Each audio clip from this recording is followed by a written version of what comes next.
Alright, so The Touch of Satan.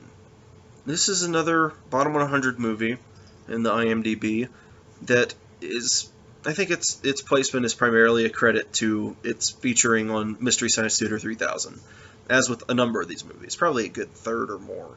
Uh, this is one that I actually think is kind of watchable.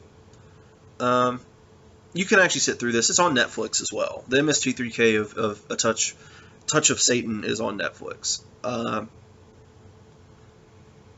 I It's not a bad riff. The riff doesn't really do much for it though.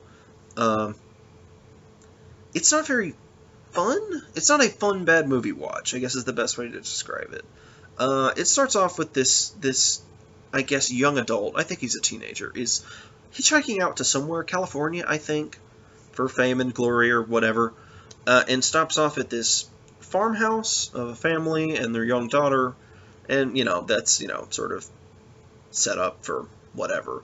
Um, and while he's there, the parents seem really odd and sort of hostile, and it turns out that she's a witch or a Satan. I mean, they say it's like a satanic thing, but it sounds like it doesn't make any sense. You watch the movie, and as things progress, she tells them that she is a witch and is there with her. She has an aging, I guess she pitches it as her grandmother, who I guess is actually her sister, as you learn later. Basically, she has this eternal life sort of shenanigans going on. And they were persecuted way back in the day for being evil witches, and she or her sister was being burnt at the stake in a flashback. And it's supposed to come off as creepy, but when it comes down to it, the villain of this is an old woman who is just kind of in a dementia state and is stabbing people. And I guess she's kind of creepy, but, I mean, she's not supernatural killer or anything. She kills a cop early on, where she just sort of has a bit of a freak out. And apparently she had been killing people previously, or for some reason the cop is going out there to check on something. But, yeah, I mean, the supernatural stuff is this, like, eternal life concept, where you can, like, do a thing and hold up your fist and be like, hey, yo, I want this person to live forever, or something. And then Satan's like, I'm totally down with that, but there's a consequence, as with any of those monkey paw sort of deals. I've seen this movie like 3 times, or so, and you can even tell I'm trying to remember things about it. It's kind of a dull watch, even though you can sit through it easier than something like Starfighters, or even like the incredibly strange creatures who stopped living and became mixed up zombies is more boring than this. But there's just not a lot of stuff happening. I kind of wish there was more going on, more to see. A lot of it's just sort of wandering around the farm, out to the cottage, out to the witch shack, which ultimately burns down at the end. Yeah, they pretty much just set her on fire. They set the old woman on fire, too, in this movie. Yeah, of course, the ending is kind of predictable, that, the guy sacrifices himself to save somebody, but I don't know. It's a very monkey paw sort of story, where you get like a wish to do this thing, but then you're like cursed somehow afterwards. The acting in it is just unremarkable. There's nothing going on here. I want to say the father figure is kind of that gruff sort of person. I was reminded of the shopkeep in Troll 2 a little bit, which I need to review that soon. Goody. Yeah, there's not much to notice in this. If you're a big fan of Mystery Science Theater 3000, it's worth watching. I mean, it's okay. The movie itself is just kind of... There's not entertainment value. There's nobody really hamming it up a whole lot. There's no really super cheesy effects.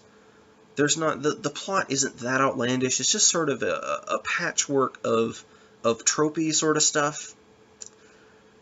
And it just doesn't... There's nothing... Nothing makes this film stand out. I mean, it's not so horribly put together that it's like the worst movie ever, but it's also just boring. It's kind of like if Manos didn't have the really hilariously bad performances from Torgo and the Master, then it would have been really much harder to watch. Or even just the weird voice of the child that was super creepy. It would have been much harder to watch. It's kind of like that. I mean, even the setup is kind of similar. It's not a family, it's just one person out in the middle of nowhere who's staying at a house that clearly something weird is going on. Yeah, I would generally just say to skip this one, just because it is kind of boring. But, yeah, it's another MST3K reason for why it's at the bottom, or towards the bottom of the bottom 100, even in the list. Overall, it's one of those things that I don't think it's mechanically all that bad. It's just that horrible situation where it's just really boring, and the plot's not very interesting. I mean, what are you gonna do? So that is The Touch of Satan.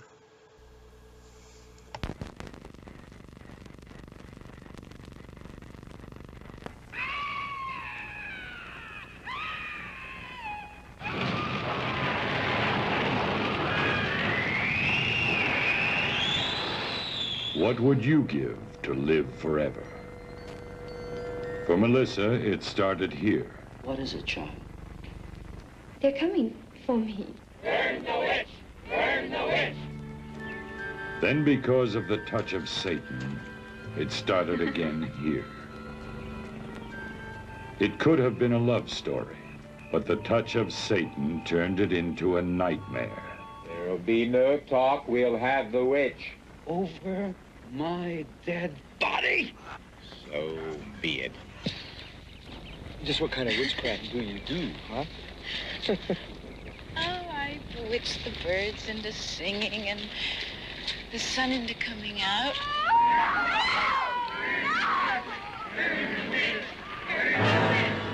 A story of exorcism that could happen to your next-door neighbor. Or maybe you yourself have felt the touch of Satan. Unit 1 or Unit 3, do you read? Melissa, if all this were true, that would make you 127 years old. There is no escape from the touch of Satan.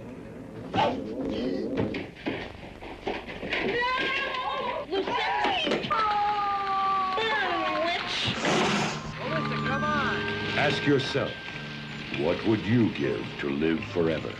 But first, share the experience of the touch of Satan.